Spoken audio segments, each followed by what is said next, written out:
I did a video yesterday where I had mentioned that it cost me $600 to go out and DJ the average event. And for me, the average event is like a 6-hour wedding reception. That's basic sound and lighting. I use good stuff.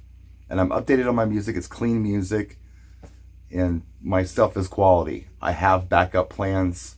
I'm a professional DJ. It cost me $600 to just leave the house. And a lot of people do understand that, but some people absolutely don't.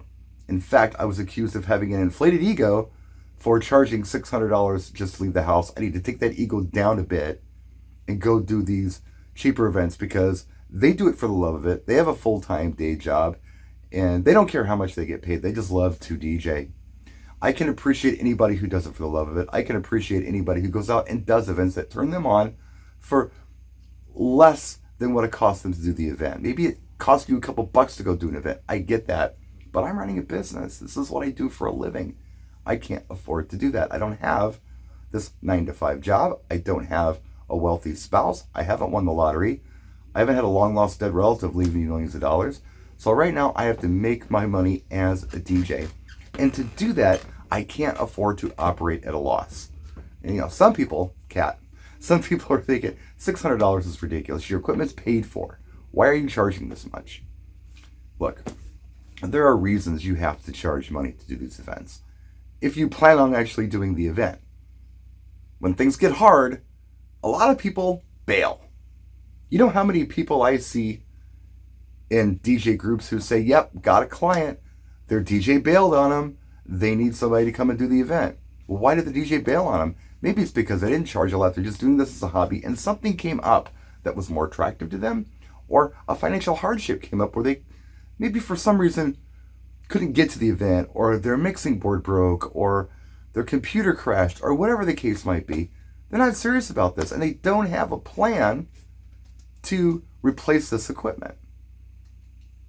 So the show will go on. And it's not just about equipment replacement or charging for the equipment, even if you own it outright. I mean, look, right here, I've got Ape stuff. It's all going out tomorrow to this lighting gig I'm doing. I have 12 maxis.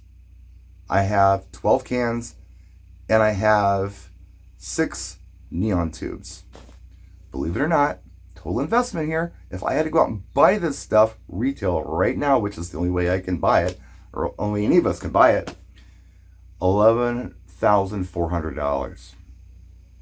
That's how much all this stuff costs, all right? Now, a business plan for this kind of stuff could be that you charge 10%. Or even more. That's what a lot of rental houses do. I used to work rental.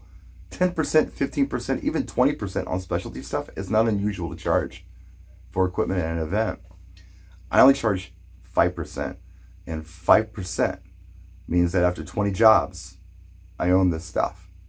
And only after 20 jobs can I start seeing a profit from my investment. So, if I only operated at 2.5% rental charge, it would still be $285 just for the equipment. That's not counting the vehicle to get there, the gas to get there, the time it's taking me to do it, my knowledge on how to design lighting, teching it, the whole bit. That's just rental, that $285. When you put all this other stuff together, it's going to be a lot more, and you have to have fail-safes in place just in case something goes wrong.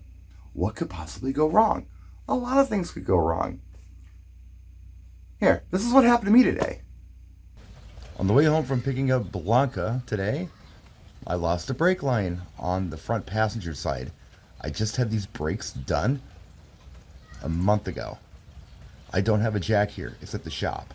I don't have an impact here. It's at the shop. And it's raining outside. As you can see in my driveway, there's no spare truck because my daughter's driving that. So this is my only vehicle right now.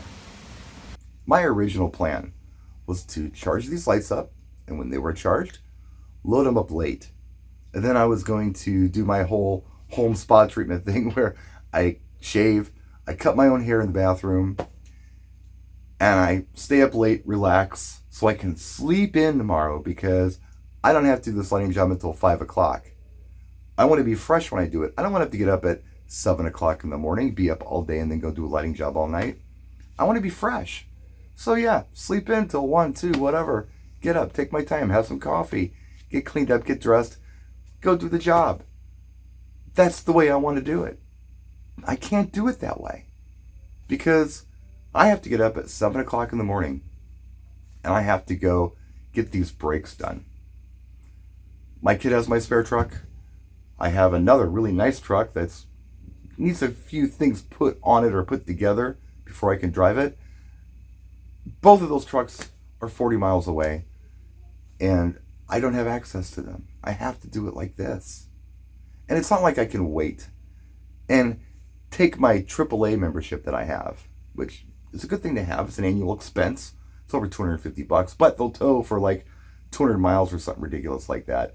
So if I had a breakdown on the road like this, I could call AAA, have them tow me to the event, and the show could go on.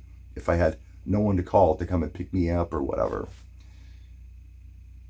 Maybe a DJ who didn't have a lot invested in this wouldn't be as worried or concerned about making sure that the show goes on.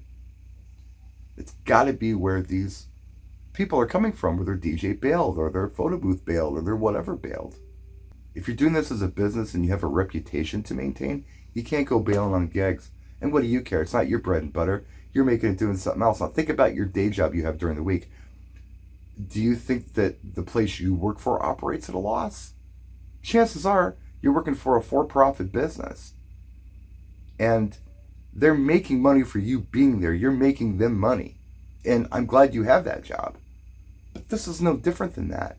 They're not going to pay you and lose money doing it. Most businesses aren't going to do that.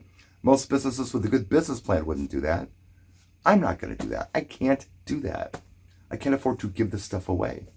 I have to consider all of my costs, including my AAA membership and my insurance and my music expenses and my office expenses and every expense that I have to figure that into the gigs that I do. And if I don't, I'm a fool if I'm going to try to run this as a business, a full-time business. Yeah. If I felt like I could do something else, I might do it.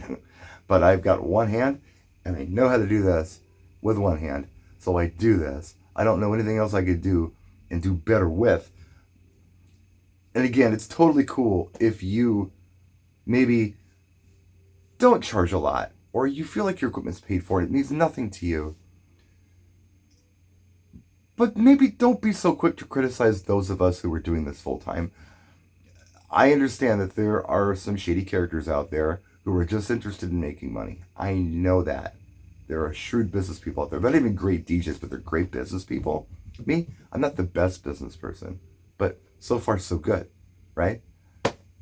I'm not driving a Bentley. I'm driving a 22-year-old truck. And I'm not eating steak every night. I'm probably eating tuna tonight. That's how it goes.